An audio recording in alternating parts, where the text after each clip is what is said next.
I say this to kids and anybody else, how long could you live without your smartphone? And then ask, what is an alcoholic?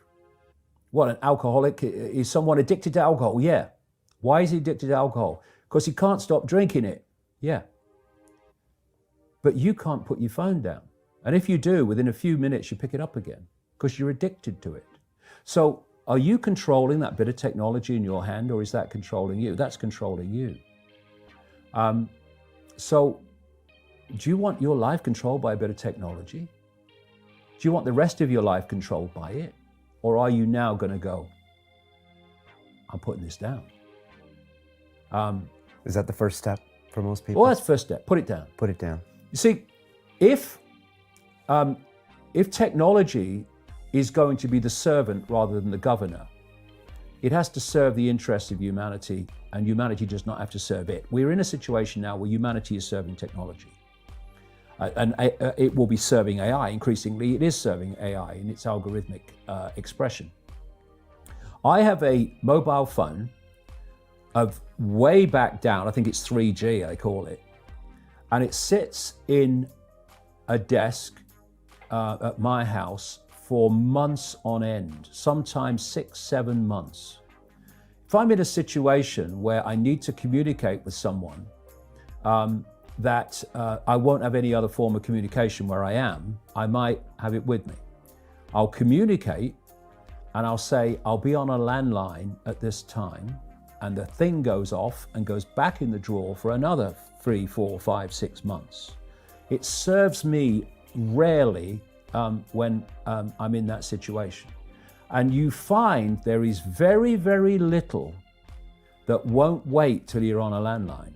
And you can have a proper conversation with someone without this burning your brain and without you constantly on it. Because what is happening, and this cabal knows this, for a very long time, indeed right up to recent times, science believed that once the brain was formed, that was it. That's how it stayed. Now they know it's very different through this thing they call brain placidity.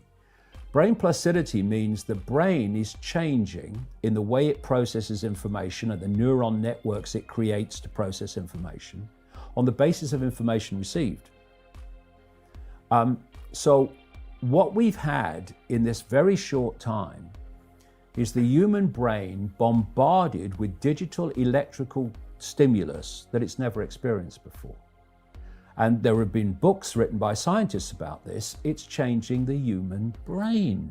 It's changing the way the brain processes information, and how we process information dictates our perception of reality.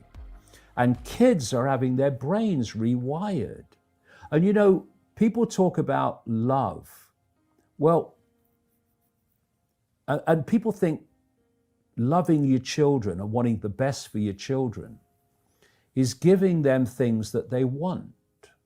Well, where does most stimulus come from what children want? It comes from the system, it comes from adverts, it comes from peer pressure and all that stuff.